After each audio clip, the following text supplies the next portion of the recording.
ஒரு மிகுந்த மகிழ்ச்சியும் நெகிழ்ச்சியுமான ஒரு பொழுது எப்படி இருக்கும் என்று இனிமேல் என்னை கேட்டால் நான் நிச்சயமாக சொல்வேன். இந்த 2024ஆம் ஆண்டு நவம்பர் மாதம் 20ஆம் தேதி நாம் அத்தனை பேரும் இங்கே ஒன்றாக கூடியிருக்கிறோம் அல்லவா? இந்த பொழுதுதான் என்னுடைய வாழ்க்கையிலேயே நான் மிகவும் மகிழ்ந்திருந்த பொழுது என்று உறக்க சொல்ல முடியும். அப்படிப்பட்ட ஒரு பொழுதை எனக்கு கொடுத்திருக்கின்ற நம்முடைய அன்பான தம்பி தயாரிப்பாளர் சுரேஷ் காமாட்சி அவர்களுக்கு நான் என்னுடைய முதல் நன்றியை தெரிவித்தாக வேண்டும். ஏனென்றால் அவர் எவ்வளவு எளிமை அப்படின்னா, ஒரு புதுமுக கவிஞரோட ஒரு நூல் வெளியீட்டு விழா, அதற்கு அவர் வந்திருந்தார். மிகவும் பரபரப்பாக படைப்புகளை கொடுத்து கொண்டிருக்கின்ற அந்த நேரத்தில் அவர் வருவாரா, தாமதமாகிறதே, வருவாரா என்ற ஒரு கேள்வியை எல்லோரும் கேட்டுக்கொண்டிருந்த போது மிகச் சரியாக அந்த நிகழ்வுக்கு வந்திருந்து, பொதுவாக படத்தயாரிப்பாளர்கள் என்றால் எப்படி இருப்பார்கள் என்று நமக்கு ஒரு கற்பனை இருக்கிறது அல்லவா? அப்படியெல்லாம் இல்லாமல் மிக மிக எளிமையாக அவர் நடந்து கொண்ட அந்த விதத்தை பார்த்தபோது நான் அங்கே அரங்கத்தில் மேடையில் இருந்த நான் அவரை பார்த்து வியந்து கொண்டிருந்தேன். அந்த நேரத்தில் ஏற்பட்ட அறிமுகம், அதற்கு பின்பு என்னுடைய என்னுடைய விருப்பங்களை அவரோடு தெரிவித்த போது நிச்சயமாக இந்த படத்தில் ஒரு நீதிபதியாக எனக்கு ஒரு வாய்ப்பை கொடுத்து என்னை இங்கே நிற்க வைத்திருப்பதற்கு நம்முடைய அண்ணன் தம்பி ராமையா அவர்களுக்கும் நான் என்னுடைய மனமார்ந்த நன்றியை தெரிவித்தாக வேண்டும். அந்த நேரத்தில் தான் இயக்குனர் தம்பி உமாபதி அவர்களை எனக்கு அறிமுகம் செய்து வைத்தார்கள். அப்போது நினைத்தேன், இந்த 6 அடி உயர தம்பி நிச்சயமாக தாம் அப்பாவை விட 60 அடி தாண்டுவார் என்று. அதை இந்த படத்தில் நிரூபித்திருக்கிறார் என்பதை நாம் பார்த்த காட்சியே காட்டுகிறது. பொதுவாக இந்த திரைப்பட உலகம் என்பது கனவு உலகம், அது நம்ம அத்தனை பேருக்குமே தெரியும். இங்க மேடையில் இருக்கின்றவர்களை பாருங்களேன், ஒவ்வொருத்தர் கண்ணிலேயே ஒரு கனவு உலகம் விரிந்து கொண்டே இருக்கிறது. என்ன என்றால், நான் இந்த படத்தில் நடித்திருக்கிறேன், நான் இந்த படத்தில் பங்கேற்றிருக்கிறேன், இந்த படத்தின் மூலமாக எனக்கு வெற்றிகள் குவியும், என்னுடைய ராஜாங்கம் ஒன்று எனக்காக உருவாகும் என்கின்ற அந்த கனவை அத்தனை பேரும் சுமந்து கொண்டிருக்கிறார்கள் என்றால், நிச்சயமாக இவர்களுடைய கனவுகள் நனவாவதற்கு நாம் அத்தனை பேரும் ஒரு கைதட்டலை பரிசாக கொடுக்க வேண்டும். நான் தயாரிப்பாளர் சுரேஷ் காமாட்சி அவர்களை எதற்காக வியக்கிறேன் என்றால், மிக மிக அவசரம் என்று ஒரு படம், அதாவது இந்த காவல்துறையில் இருக்கின்ற பெண்கள் இருக்கிறார்கள் அல்லவா, அந்த காவல் உடையை அணிந்த பின்பு அவர்களுக்கு ஏற்படுகின்ற அந்த மிக நுணுக்கமான பிரச்சனைகள், அதைத்தான் அவர் படமாக எடுத்திருந்தார் என்னும் போது, அந்த மிக மிக அவசரம் என்கின்ற அந்த ஒற்றை வார்த்தையின் மூலமாக நம்மை அத்தனை பேரையும் திரும்பி பார்க்க வைத்தார் அல்லவா. படங்கள் எப்படி வேண்டுமானாலும் தயாரிக்கலாம், ஆனால் சமூகத்துக்கு சொல்ல வேண்டிய ஒரு செய்தியை தயாரித்து படமாக கொடுக்க வேண்டும் என்றால் அதற்கு தம்பி சுரேஷ் ராமையா, நம்முடைய சுரேஷ் காமாட்சி அவர்களை போல், நீங்க சொன்னீங்கல்ல சுரேஷ் ராமையான்னு, அந்த மாதிரியே வந்தாச்சு. இனிமேல் இந்த தயாரிப்பு காம்போ அப்படியாக அமைந்துவிடும். எனவே அந்த மிக மிக அவசரம் என்கின்ற, மிக யாருமே அதிகமாக பேசாத, சமூகம் கவனிக்காத ஒரு விஷயத்தை பற்றிய ஒரு திரைப்படத்தை அவர் கொடுத்தார் என்னும் போது, சமூகத்தின் மீதான, அதை தவிர பெண்களின் மீதான அக்கறையை நான் தம்பி சுரேஷ் காமாட்சியிடம் கவனித்தேன். அப்படிப்பட்ட ஒரு மிகச்சிறந்த படைப்பாளராக, தயாரிப்பாளராக அவர் இருக்கிறார். அவருடைய வி ஹவுஸ் ப்ரொடக்ஷன்ஸ் மூலமாக வெளிவருகின்ற ராஜா கிளி, நம்முடைய அண்ணன் தியாகராஜன் அவர்கள் பேசும்போது தங்கக்கிளி என்று ஆரம்பித்தார். நிச்சயமாக தங்கக்கிளியாக வெற்றி பெறும் என்பதில் எந்த விதமான ஐயமும் இல்லை. 2014 காலேஜ் முடிச்சுட்டு ஏதோ ஒரு கனவோட வந்தேன் இந்த சென்னைக்கு. வேலைக்கு ட்ரை பண்ணேன். பட் ஏதோ ஒரு விஷயத்தில் எனக்கு சினிமா மேலே ஆசை இருந்த ஒரு நோக்கத்தில் சுரேஷ் காமாட்சி சாரோட தயாரிப்பு நிறுவனத்தில் ஜாயின் பண்ணேன். பட் எனக்கு தெரிஞ்சு சினிமாவோட பேக் எண்ட்லேருந்து ஒர்க் பண்ணுற ஒரு விஷயம் இருக்குல்ல, அது அந்த கஷ்டம் வந்து எல்லா தொழில்நுட்ப கலைஞர்களுக்கும், அது வந்து பேக் எண்ட்லேருந்து ஒர்க் பண்ணுற ஒரு அந்த கஷ்டம் வந்து கண்டிப்பாக எல்லாருக்கும் வெளியே தெரியாது.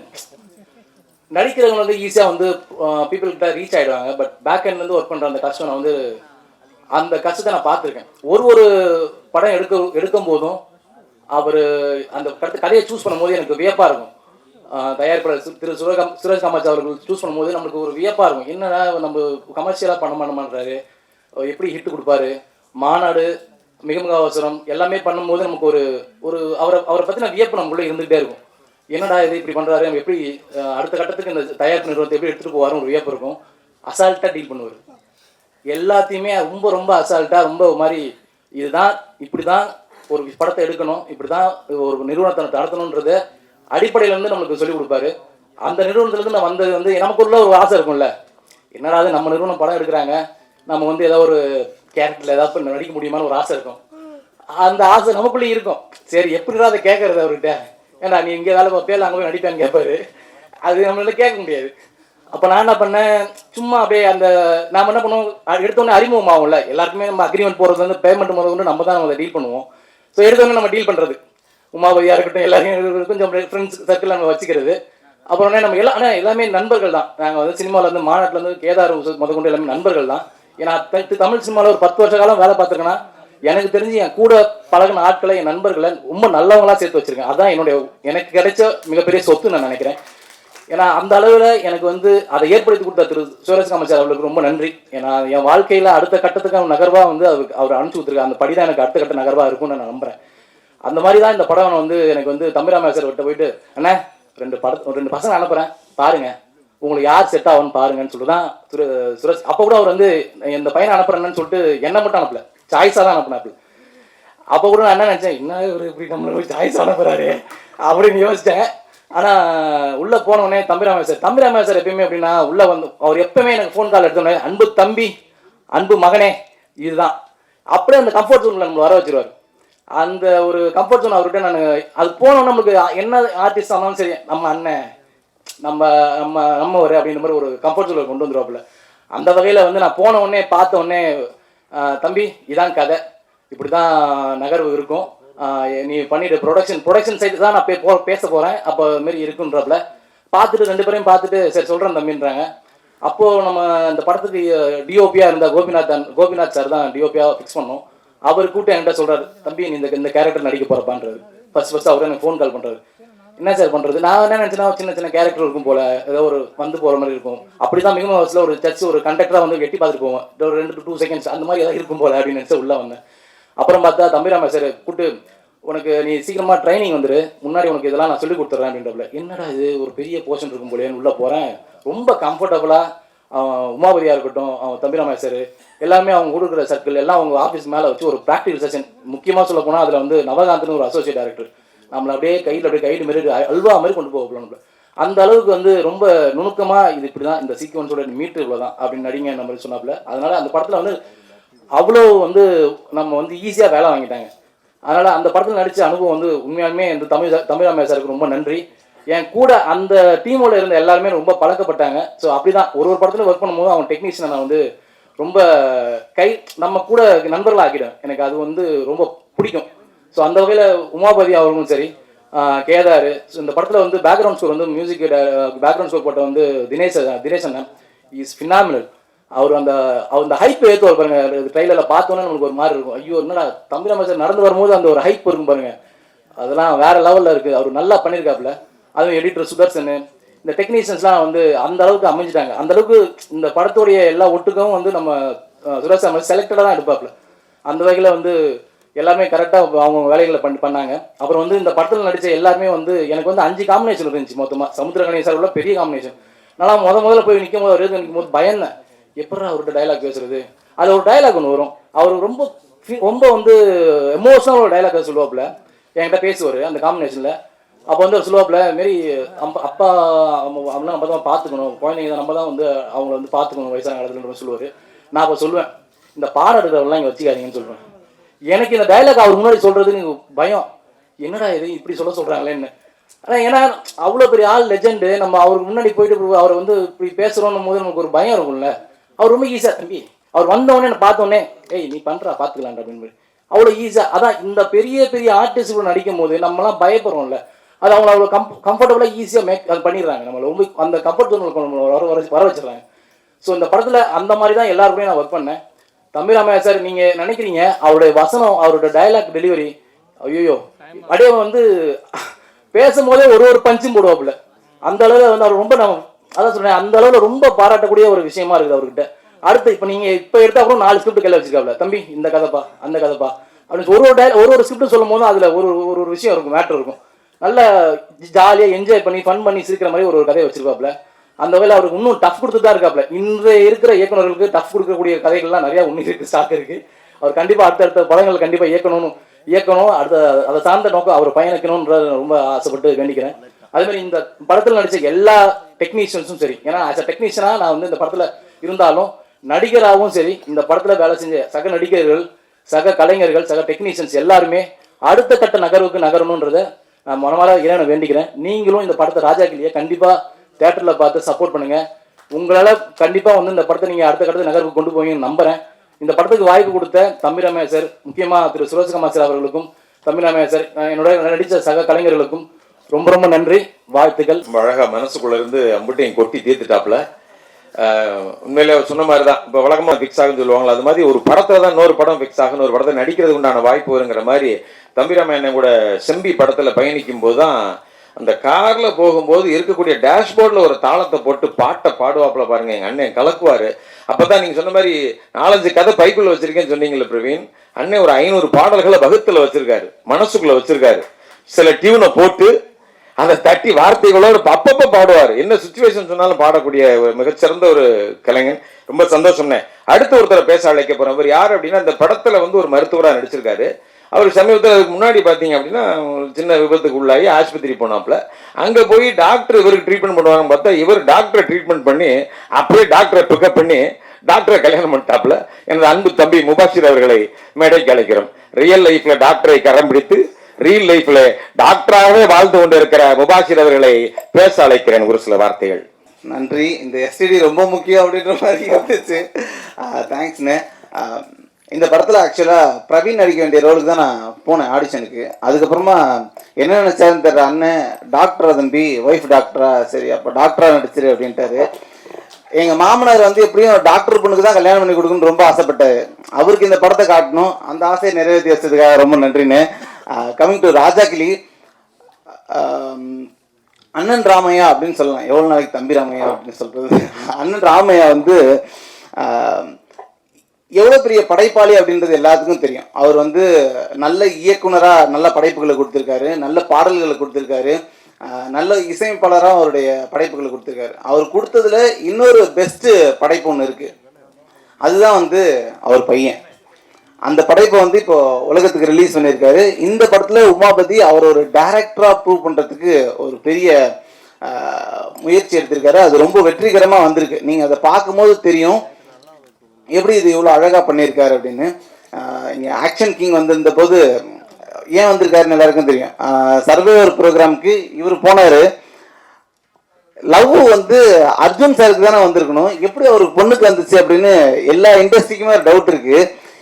ஏன்னா இவர் கூட வந்து யார் பழகினாலும் அவங்களுக்கு லவ் வந்துடும். அப்படி ஒரு நல்ல மனுஷன் இவர்.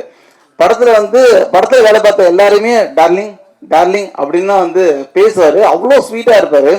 ஸோ அநேகமாக அர்ஜுன் சாருக்கு தான் ஃபர்ஸ்ட் லவ் வந்திருக்கு. அழகா இப்படி ஒரு மருமகன் நமக்கு நல்லா இருக்கு, இருந்தால் நல்லா இருக்குமே அப்படின்னு. அப்படி தான் இது அமைஞ்சிருக்கு. ஸோ இந்த படம் வந்து நல்லவங்கெல்லாம் சேர்ந்து ஒரு படம் எடுத்தால் எப்படி இருக்கும், அந்த மாதிரி ஒரு படமாக அமைஞ்சிருக்கு. இயக்குனராக உமாபதி ராமையா அவர்கள் வந்து இந்த படத்தின் மூலம் முத்திரை பதிக்க போகிறார் அப்படின்னு நமக்கு எல்லாம் தெரியும். அண்ணன் சமுத்திரக்கனி அவர்கள் ஒரு படத்தில் இருந்தாலே வந்து, ஆனால் இப்போ ஸ்கூல்லலாம் வந்து பட ஓவிய போட்டிலாம் இருக்குல்லண்ணே, அதில் வந்து ஒரு நல்லவரை வரைங்க அப்படின்னா டக்குன்னு உங்கள் ஃபோட்டோ தான் எல்லாம் வரைகிறாங்க. அந்த அளவுக்கு வந்து மக்கள் மத்தியில் நல்லவருக்கு என்னென்ன, இப்போ வந்து அழகிய ஒரு ஆண்மகனை வரையணும் அப்படின்னா 6 அடி உயரம் இருக்கணும், அவருக்கு இப்படி வந்து புருவம் இருக்கணும், இப்படி வந்து முகம் இருக்கணும் அப்படின்னு ஒரு ஒரு ஒரு அசம்ஷன் இருக்கணும். அந்த மாதிரி நல்ல ஒருத்தரை வரையணும் அப்படின்னா வந்து அதில் சமுத்திரக்கனி தான் வரையணும் அப்படின்னு. நீங்கள் மனசாலையும் அவ்வளோ நல்லவர் அப்படின்றது எல்லாருக்குமே தெரியும். இந்த படத்துலையும் அதுவாக தான் இருந்திருக்கீங்க. இந்த படம் வந்து என்ன பண்ணும், இந்த படம் வந்து என்ன தாக்கத்தை ஏற்படுத்தும் அப்படின்னா, ஒவ்வொரு ஃபேமிலியுமே இந்த படத்தை தங்களுடைய கணவருக்கு, ஒரு மனைவி இருக்காங்கன்னா அவங்க எப்படி இந்த தன்னுடைய கணவருக்கு இந்த படத்தை போட்டு காமிச்சுன்னு நினைப்பாங்க. ஏன்னா வந்து கணவன்மார்கள்லாம் கொஞ்சம் காசு வந்துச்சுன்னா லைட்டாக ஒரு ஆட்டம் போடணும் அப்படின்னு நினைப்பாங்க. அப்போ வந்து இந்த படத்தை பார்த்து உடனே என்ன பண்ணுவாங்க அப்படின்னா, இந்த படத்தை ஒரு தடவை பாரு, காசு வந்தால் நீ என்னெல்லாம் பண்ணணும் என்னெல்லாம் பண்ணக்கூடாது அப்படின்றது தெரிஞ்சிடும் அப்படின்னு. இந்த மாதிரியான கதைகள் இருக்கு இல்லையா. ஒரு ரத்த கண்ணீர் வந்துச்சு, அந்த படம் வந்து எத்தனை தீபாவளி ஓடிச்சு அப்படின்னு நமக்கு எல்லாம் தெரியும். அந்த மாதிரி ஒரு படம் இப்போ நம்ம வினோதியஸ்தம் பார்த்துருக்கோம். ராமையா அண்ணனும் சமுத்திரக்கனி அண்ணனும் 2 பேரும் இருந்தாங்கன்னா அந்த படம் என்ன பண்ணும் அப்படின்னு நமக்கு தெரியும். அந்த மாதிரி ஒரு ரத்த கண்ணீரும் ஒரு வினோதியஸ்தமும் சேர்ந்தா என்ன இருக்குமோ அதுதான் இந்த ராஜாக்கிளி. நம்ம நிஜ வாழ்க்கையில நமக்கு முன்னாடி பார்த்த ஒரு சில பேர் வாழ்க்கையில ஆட்டம் போட்டா என்னவாகும், அவங்க கடைசியில் என்னவாங்க அப்படின்றத ரொம்ப அழகா சொல்லியிருக்கு. இது பாடம் நடத்துற மாதிரி இல்லாம ரொம்ப அழகா தோல்ல கை போட்டு சொல்லியிருக்கு. அதுக்கு வந்து நம்ம டைரக்டரோட ஒர்க் பார்த்தீங்க அப்படின்னா ரொம்ப சரியா அமைஞ்சிருக்கு. இதுல இன்னொன்று வந்து இந்த படம் ஏன் மக்களுக்கு மத்தியில வந்து இது ரொம்ப ப்ராமினென்ட்டான படம் அப்படின்னா வந்து அதுக்கு நம்ம தயாரிப்பாளர் சுரேஷ் கமாச்சன் ஒரு முக்கியமான காரணம். பாபா படத்துல வந்து அந்த 7வது மந்திரம் 7 மந்திரத்தில் ஒரு மதம் வந்து என் பட்டம் வந்து தன்னால என் கையில உட்காரணும் அப்படின்னு ரஜினி சார் சொல்லுவாரு. அந்த மாதிரி நல்ல படம் ஏதாவது இருந்துச்சுன்னா அது தன்னால வந்து அண்ணன் கையில உட்காந்துரும். அப்படிதான் வந்து ஒவ்வொரு படமும் நடக்குது. மிக மிக அவசரம்னு ஒரு படம் நடந்துச்சு. அந்த படம் சமூகத்துல வந்து என்ன மாதிரியான மாற்றங்களை ஏற்படுத்துச்சு அப்படின்னா, பெண் காவலர்கள் வந்து இதுக்கப்புறம் பந்தோபஸ்து பணியில ஈடுபட மாட்டாங்க அப்படின்னு கவர்மெண்ட் ஜிஓ போடுறாங்க. ஒரு படம் ஜிஓ போட்டு ஒரு பெரிய திருத்தத்தை உருவாக்குது. அதுக்கப்புறம் காவலர்களுக்கு தனி கழிப்பறைகள் வந்து உருவாக்குச்சு, மொபைல் கழிப்பறைகள் உருவாச்சு. இப்படி ஒரு பெரிய தாக்கத்தை ஏற்படுத்திய ஒரு படம். அந்த படம் வந்து அண்ணனே இயக்குறாரு, தயாரிக்கிறாரு. இது வந்து அவரோட கைக்கு வந்துச்சு. மாநாடு படமும் அப்படிதான். அப்படி எங்கெங்கேயோ போய் நடக்குமா நடக்காதா, மாநாடா வருமா மகா மாநாடா வருமா அப்படின்லாம் இருந்துச்சு. ஆனா அது அவர் கைக்கு வந்ததுக்கு அப்புறமா அது ஒரு மிகப்பெரிய நல்ல படமா இருந்துச்சு. அந்த மாதிரி எந்த நல்ல படமா இருந்தாலும் அவரை தேடி அது வருது. இந்த படம் மிகப்பெரிய வெற்றி படமாக போகுது. இதை அடுத்து வணங்கான் திரைப்படம் அவருடைய கையில இருக்கு, அதுவும் இன்னும் மிகப்பெரிய வெற்றி படமாக போகுது. எல்லாத்துக்கும் வாழ்த்துக்கள்னா இதுக்கு உங்களுக்கு நல்ல மனசு தான் காரணம். எங்க திறமை இருந்தாலும் அதை தேடி தேடி ஐடென்டிஃபை பண்ற ஒருத்தரா நீங்க இருக்கீங்க. இப்போ இந்த அரங்கத்தில் இருக்கக்கூடிய பத்திரிகையாளர்கள்லயே எல்லாரையும் ரொம்ப பர்சனலா வந்து அண்ணனுக்கு தெரியும், அவங்களுடைய கனவுகள் என்னன்னு தெரியும். அவங்க கனவுகளுக்கு எந்த வகையிலாவது உதவ முடியும் அப்படின்னா அதை உடனே வந்து அண்ணன் செய்கிறாரு. அதை தொடர்ந்து செஞ்சுக்கிட்டே இருக்காரு. இப்படி ஒரு நல்ல மனுஷன் எப்படி இருக்காரு அப்படின்ற ஆச்சரியத்தை தொடர்ந்து ஏற்படுத்திக்கிட்டே இருக்காரு. அண்ணன் சுரேஷ் காமாட்சி அவர்கள் எப்படி தயாரிப்பாளர் ஆனாங்க அப்படின்னா அது ஒரு சுவாரஸ்யமான கதை. எங்கள் அண்ணன் ஒருத்தர் இருந்தார். அவர் இயக்குனர் அப்பா மணிவண்ணன் அவர்களுக்கு வந்து ஒரு 50வது படத்தை எப்படியாவது தயாரிச்சுன்னு முடிவு பண்ணார்.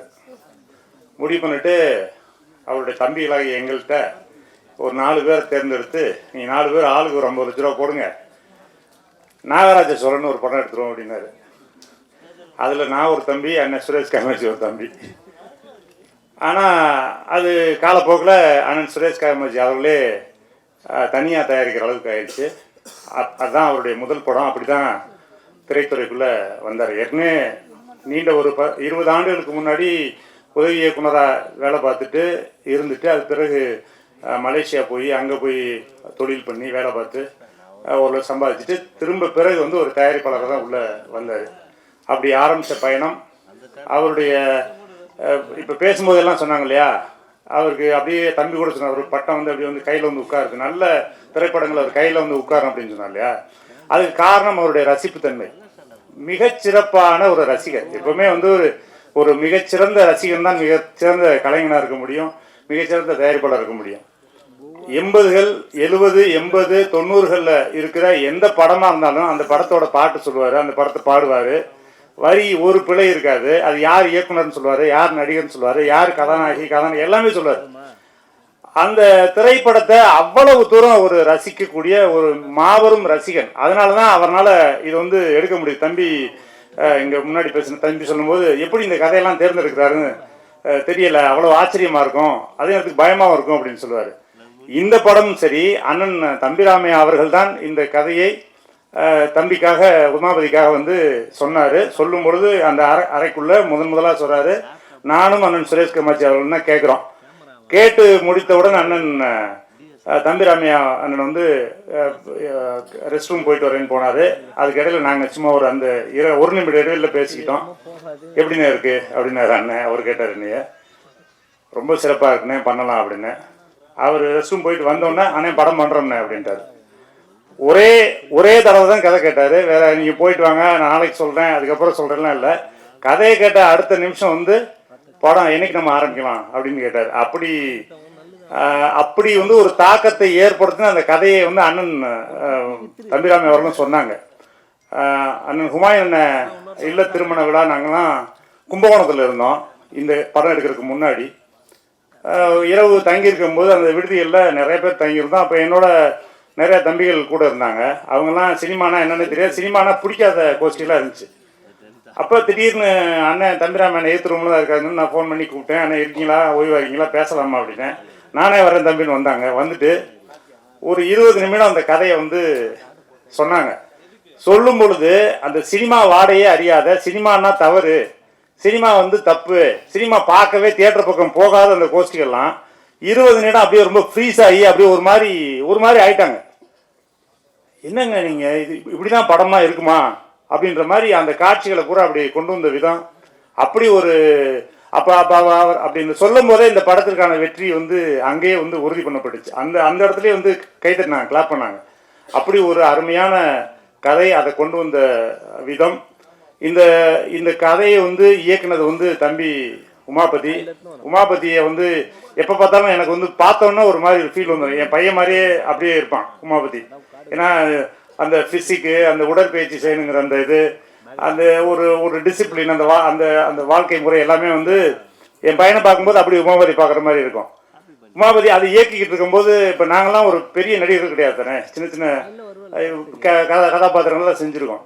அப்படி நடிச்சிட்டு இருக்கும்போது ஏதாவது ஒரு சின்ன தவறுனா இல்லை இம்ப்ரூவைஸ் பண்ணுறதுனா அந்த ஷாட் முடிஞ்சோன்னா உடனே ஓடிடுவாப்ல. அண்ணே வாங்கினேன் ஓரமாக கூட்டிகிட்டு போய், அண்ணே இது இப்படி பண்ணுங்கண்ணே, கொஞ்சம் மாற்றுங்க, இப்படி பண்ணுங்க, நல்லாயிருக்கும் அப்படின்னு. அந்த மாதிரி வந்து ஒரு யாரையும் மனம் நோக விடாமல் மற்றவங்களுக்கு முன்னாடி வந்து சொல்ல அவங்க ஏதாவது சங்கடப்பட்டுருவாங்கன்னு சொல்லிட்டு பார்த்து ஒரு அழகாக அதை வந்து ஒரு சிற்பி போல் செதுக்கிறதுல தம்பி உமாபதி பற்றி நான் பிரமிச்சிருக்கேன். ரொம்ப சிறப்பாக வந்திருக்கு. நான் படத்தை பார்த்துட்டேன். ரொம்ப அருமையான ஒரு பயங்கரமான ஒரு என்டர்டெயின்மெண்ட்டு. ஒரு படம் முடிஞ்சு நீங்கள் வெளியே வரும்போது ஒரு கனத்த இதயத்தோட, ஒரு முழு திருப்தியோட எல்லா ஆடியன்ஸ் வெளியே வருவாங்க. அப்படி ஒரு திரைப்படத்தை கொடுத்த அண்ணன் தம்பிராமன் அவர்களுக்கும், அதை இயக்கிய அன்பு தம்பி உமாபதி அவர்களுக்கும், தயாரித்த அண்ணன் சுரேஷ் காமாட்சி அவர்களுக்கும் என்னுடைய வாழ்த்துக்களும் நன்றி. அனைத்து நண்பர்களுக்கும் என்னுடைய வாழ்த்து. முதல்ல அர்ஜுன் சாருக்கு, டாக்டர் பட்டம் கிடைச்சதுக்கு என்னுடைய வாழ்த்துக்களும் எங்கள் வி ப்ரொடக்ஷன் சார்பும் வாழ்த்துக்களை தெரிவிச்சுக்கிறோம். ரெண்டாவது தம்பி உமாபதி அவர்கள் அறிமுக டைரக்டர் ஆனதுக்கு எங்களுடைய வாழ்த்துக்களை தெரிவிக்கிறேன். நானும் இந்த படம் பார்த்ததுங்க ஃபஸ்ட்டு படம் பண்ண மாதிரியே தெரியல. அவ்வளோ கிளியர் கட்டாக எல்லாமே தெளிவாக ஷார்ட்ஸ் வைஸ் டிவிஷன்லாம் ரொம்ப பிரமாதமாக பண்ணியிருந்தார். அப்புறம் சமுத்திரக்கனியும் நம்ம தம்பி ராமாயணம் காம்பவுண்டா எப்பவுமே வெற்றி காம்புறேன். அது டெஃபினட்டாக இந்த படத்துலையும் நடக்கும். எங்கள் ப்ரொடியூசர் சுரேஷ் காமாட்சி அவர்கள் வந்து ஒரு அட்சய பாத்திரம் மாதிரி நல்ல கதைகளை தேர்ந்தெடுப்பார், நல்ல சிறந்த டைரக்டர்களை தேர்ந்தெடுப்பார். அவருக்கு இந்த படம் வந்து மாநாடு மாதிரி இன்னொரு வெற்றியை கொடுக்கும். இதில் கலந்துட்ட நடித்த அத்தனை கலைஞர்களுக்கும் என்னுடைய வாழ்த்துக்கள். இந்த படம் வெற்றியோட வாழ்த்துக்கள்ங்க. நான் ரொம்ப நல்லா இருந்தது, ட்ரைனர் நல்லா இருந்தது, சாங்ஸ் நல்லா இருந்தது. தம்பி ராமையா அண்ணாச்சி மிக சிறப்பாக பண்ணியிருந்தாங்க. அவங்க சிறந்த எழுத்தாளர், சிறந்த இயக்குனர், சிறந்த நடிகர், தேசிய விருது பெற்ற நடிகர், எல்லாமே தெரியும். ஆனால் இப்படி ஆடுவார்லாம் நான் எதிர்பார்க்கவே இல்லை. மியூசிக் பண்ணியிருக்காரு, சிறப்பாக இருந்தது. அப்புறம் தம்பி சுரேஷ் காமாட்சிக்கு ஒரு சிறப்பு வாழ்த்துக்கள். நல்ல திரைப்படங்களை தேர்ந்தெடுத்து தயாரிக்கிறாரு. அவர் மேலும் மேலும் சிறந்த வெற்றி படங்களை கொடுக்கணும்னு நான் வாழ்த்துக்கிறேன். தொழில்நுட்ப கலைஞர் அனைவருக்கும் என்னுடைய வாழ்த்துக்கள், பாராட்டுகள். குறிப்பாக அறிமுக இயக்குனர் தம்பி உமாபதி அவர்களுக்கு என்னுடைய ஸ்பெஷல் பாராட்டு அண்ட் வாழ்த்துக்கள். ராஜா கிளி இந்த மூவியும் இந்த க்ரூவையும் சப்போர்ட் பண்ண வந்த press, media, brothers and sisters and online friends எல்லாருக்குமே ரொம்ப தேங்க்ஸ். ஏன்னா நீங்கள் தான் நாங்கள் என்ன தான் பண்ணாலுமே அடுத்த கட்டத்துக்கு கொண்டு போகிறது உங்களால் தான் முடியும். இந்த மூவியில் டைரக்டர்னு வந்தது ஒரு ஆக்சிடென்டான திங்கு. இப்போ எப்படி ஒரு கல்யாணத்துக்கு நான் தனிக்கான் தாங்க போட வந்தேன், அந்த மாதிரி தான் இந்த மூவியில் நான் வந்தது. என்னன்னா சுரேஷ் சார் வந்து டேலண்ட்டை பிக் பண்ணுறது ரொம்ப நான் என்னன்னா இப்போ நான் அப்பாவோட சப்போர்ட் இருக்கு, நான் வரேன், ஓகே. பட் இப்போ பிரவீன் சொல்லலாம், முபாசிர் சொல்லலாம், அவங்க அந்த மாதிரி நிறைய பீப்புளை வந்து பிக் பண்ணுவார் சார். அவங்களுக்கு சான்ஸ் கொடுப்பாரு. இப்போது நம்மளால முடியாதுன்னு ஒரு இடம் இருக்கும் யாருக்குமே. ஏன்னா அப்பா அம்மா பெற்றுட்டாங்க, அவங்க நம்ம பார்த்து தான் ஆகணும், புஷ் பண்ணி ஆகணும். பட் தேர்ட் பர்சனாக ஒருத்தவங்க வரும்போது புஷ் பண்ணும்போது நம்மளுக்கே நம்பிக்கை இருக்காது சம்டைம்ஸ். பட் அவங்க நம்ம நான் வச்சிருக்க நம்பிக்கைக்காக நம்ம ஓடுவோம்ல. ஸோ அந்த மாதிரி தான் நடந்தது. இது ஒரு பெரிய என்ன சொல்கிறது, இந்த ரைட்டிங் வைஸ் பெருசாக இருந்த கதை. இது ஒரு உலகம் நாங்களே கிரியேட் பண்ணி அதுக்குள்ளே எப்படி ஃபிட்டின் பண்ணலாம் ஆல் கேரக்டர்ஸ். ஸோ அந்த மாதிரி நடந்தது. ஸோ இது எல்லாத்துக்குமே பாசிபிள் வந்து சுரேஷ் சார் தான். அது எனக்கு ஒரு பர்த்டே டைமில் தான் அவரே ஷூட் ஸ்டார்ட் ஆகிடுச்சு, போயிட்டு இருக்கிற டைமில் தான் இந்த அனௌன்ஸ்மெண்ட் பண்ணாங்க. ஸோ நீ தான் டைரக்டர் அப்படின்னு சொல்லும்போது ஏன்னா நான் பூஜை டைம்லனா ரொம்ப ஷையான பர்சனு, ரொம்ப பேசுறது கம்மியாக தான் பேசுவேன் இன் டேர்ம்ஸ் ஆஃப் இந்த மாதிரி திங்க்கு. பட் எனக்கு ஒரு கான்ஃபிடென்ட் கொடுத்து பூஸ்ட் பண்ணி சார் இந்த அளவுக்கு கொண்டு வந்திருக்கிறது நான் வாழ்க்கை ஃபுல்லாக அவருக்கு கடமைப்பட்டிருக்கேன். Thanks sir. நெக்ஸ்ட் இந்த மூவியில் நடித்த ஆர்டிஸ்ட் எல்லா ஆர்டிஸ்ட்டுமே ரொம்ப எஃபர்ட் போட்டிருக்காங்க. ஒவ்வொருத்தங்களுக்குமே ஒவ்வொரு பாடி லாங்குவேஜ் ஒரு அப்பா ஃபிட் பண்ணி கொடுத்துட்டாரு. அதனால் அவங்கள ஈஸியாக எக்ஸ்ட்ராக்ட் பண்ண முடிஞ்சுது. ஸோ எல்லாமே கிட்டத்தட்ட 80% அப்பா பண்ணிட்டாரு. ஸ்க்ரீன் ப்ளே மட்டும் தான் நான் என்னோட அப்பா அதுக்கு ஸ்பேஸ் கொடுத்தாரு. சுரேஷ் சார் அதுக்கு ரொம்ப சப்போர்ட் பண்ணார். ஸோ அதனால தான் அந்த ஸ்க்ரீன் ப்ளேயில் வந்தது. ஸோ அந்த டைமில் வரும்போது எல்லா ஆர்டிஸ்ட்டுமே அவங்க பங்களில் கொடுத்தாங்க. அதில் முக்கியமாக ஒருத்தர் சொல்லணும்னா சமுத்திரகனி சார். அது ஒரு க்யூட்டான ரிலேஷன்ஷிப் எங்களுக்குள்ளே இருக்கிறது. ஏன்னா எங்கள் அப்பா அவரை தம்பின்னு கூப்பிட்டாரு, நான் ஒரு அண்ணன் கூப்பிடுவேன். இது என்ன மாதிரியான காம்பினேஷன் தெரியாது. பட் அதுக்கேற்ற மாதிரி அவர் இருப்பார். என்னன்னா அப்பா கிட்ட அவங்க செட் ஆஃப் பீப்புள் கிட்ட ரொம்ப ரெஸ்பெக்டடான பர்சன். அவர் ரொம்ப வேல்யூ பண்ணுவாங்க. எங்களை மாதிரி பசங்கிட்ட செம்ம ஜாலி. அது எப்படி ஸ்பிரிட் ஆகிறாரு, இப்போ இங்கே இருக்கிறது ஆந்திராவில் இருக்கார்ல, அந்த மாதிரி ஒரு க்யூட்டான ஒரு ரிலேஷன்ஷிப். நான் இந்த ப்ரொஃபஷ்னலாக மட்டும் இல்லை, எனக்கு பர்சனலாகவுமே அவர் ரொம்ப ரொம்ப ரொம்ப பிடிக்கும். ரொம்ப சப்போர்ட் பண்ணுவார். என்னோட மேரேஜ் முதல் கொண்டு ஒரு அண்ணன் மாதிரி இருந்து ஃபுல்லாக எல்லா ஃபங்க்ஷன்ஸுக்குமே இருந்தார். அவரோட பிஸி ஸ்கெடியூல் உங்களுக்கு தெரியும், அவர் எவ்வளோ பிஸி. இன்னைக்கு முதல் கொண்டு இப்போ ஏதோ ஒரு ஊர்லேருந்து தான் சார் வந்திருக்காரு. ஒன்று ஒன்லி எங்களை சப்போர்ட் பண்ணுறதுக்கு, என்னைய பர்சனலாக சப்போர்ட் பண்ணுறதுக்கு. அவருக்கு இந்த ஜென்மத்தில் எந்த ஜென்மமாக இருந்தாலும் நான் அவருக்கு ரொம்ப கடமைப்பட்டிருக்கேன். So thank you sir. அண்ட் ஒரு சீன் வந்து கிளைமேக்ஸில் வந்து எடுத்துட்டோம்.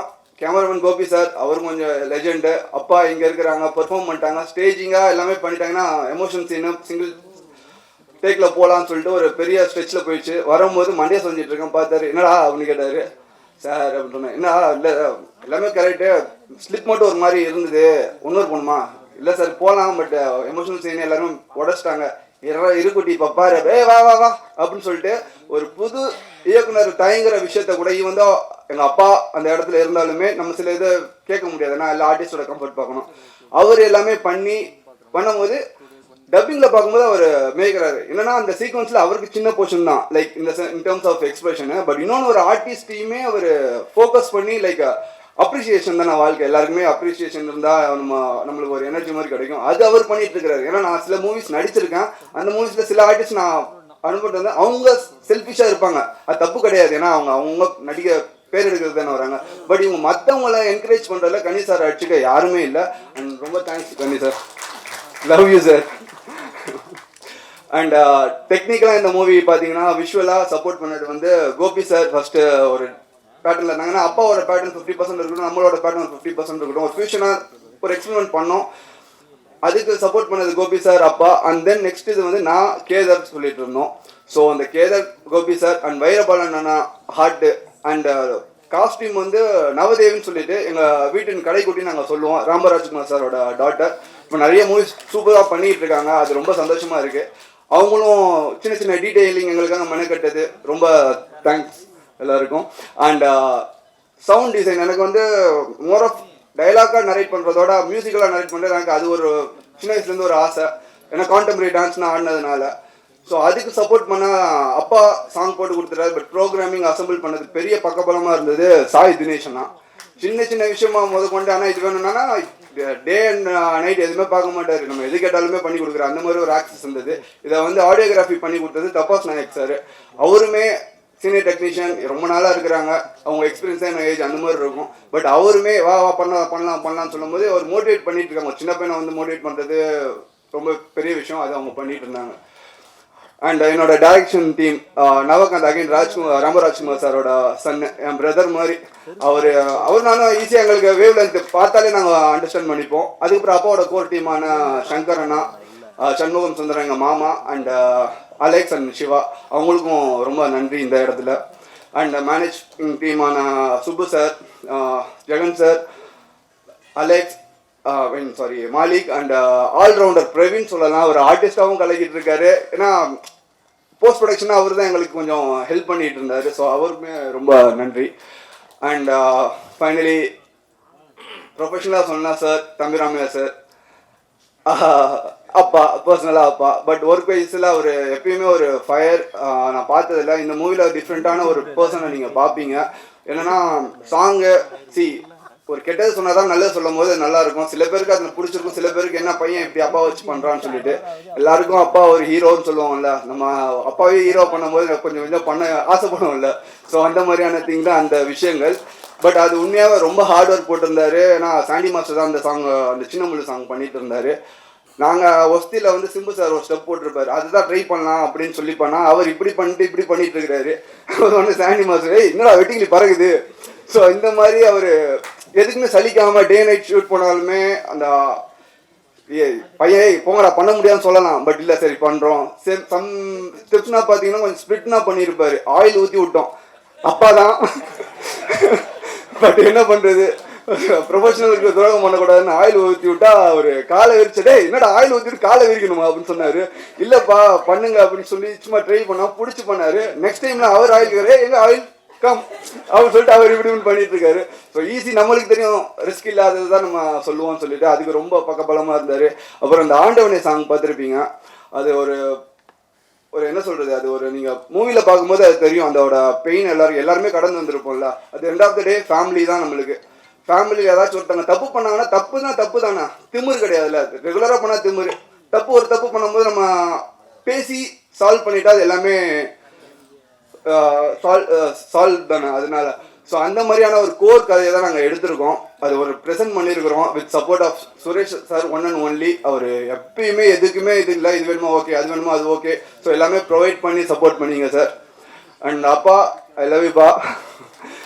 அண்ட் அர்ஜுன் சார், சர்வைவர்னு ஒரு ஷோ போனேன். ஐஷா அவங்க சொல்லுவாங்க, இது என்ன சுயமரம் போன மாதிரியே ஒரு ஷோ, என்ன இவங்களுக்காகவே ஒரு ஸ்கெட்ச் பண்ண மாதிரி இருக்கும். பட் என்னன்னா இனிஷியலாக எல்லாருமே ப்ரெஸ்ஸில் வந்து என்ன அவங்க 2 வருஷம் லவ் 3 வருஷம் லவ் அப்படின்னா இல்லை, அது ஒரு ஸ்லோவாக தான் கிராஜுவலாக தான் ஆச்சு. ஸோ அது இந்த இடத்துல பதிவு பண்ண விரும்புகிறேன். அப்புறம் சின்ன வயசில் எல்லாரும் கேட்பாங்க, என்ன நீ ஆகணும், டாக்டர் ஆகணும், இன்ஜினியர் ஆகணும். ஏன்னா இப்போ இந்த வயசில் கேட்டாங்கன்னா எங்கள் அம்மா மாதிரி ஆகணும்னு நான் சொல்லுவேன். ஏன்னா அம்மா என்ன சொல்கிறது, ரொம்ப கிவிங்கு, இதுவரை எல்லாத்துக்கும் சப்போர்ட் பண்ணுறாங்க. எதுக்குமே இதுவரை மூஞ்சி சொல்லிச்சது எனக்கு மட்டும் இல்லை, எல்லாருமே எங்கள் வீட்டுக்கு வர அப்பாவோட அசிஸ்டன்ட் டைரக்டர்ஸ் முன்னாடி அந்த என்ன சொல்கிறது 20 இயர்ஸ் பேக் இருக்கிறவங்க வந்து சொல்லுவாங்க, அம்மா கையால் ஒரு டீ கொடுத்தாங்கப்பா, நாங்கள் யாருன்னே தெரியாது பணம் கொடுத்தாங்கப்பா. ஸோ எல்லாருமே ஈக்குவலாக ட்ரீட் பண்ணுவாங்க. ஸோ அது எனக்கு ரொம்ப பிடிக்கும். ஸோ அம்மா ஐ லவ் யூ. அண்ட் என்னோட ஃபேமிலி, அக்கா மாமா அவங்க எல்லாருக்குமே தேங்க்யூ. அண்ட் என்னோட லாஸ்ட் பட் நாட் லீஸ்ட் சொல்லுவாங்கள்ல, என்னோட லக்கி சாம் ஐஷா அவங்க வந்திருக்காங்க. முன்னாடி வந்து உட்காந்துட்டு என்ன பேச போன கிண்டல் பண்ணிட்டு இருந்தாங்க. பட் பேசிதான் ஆகணும், டேரக்டராக வந்துட்டோம். ஹீரோனா கொஞ்சம் ஒழிச்சிட்டு இருப்பேன், இதில் நம்ம சொல்லணும் என்ன. ஸோ படம் கூடிய விரைவில் வரும். ஸோ சப்போர்ட் பண்ணுங்கள். கண்டிப்பாக ஒரு நல்ல படத்தை கொடுத்துருக்கோன்னு நான் நம்புகிறோம்.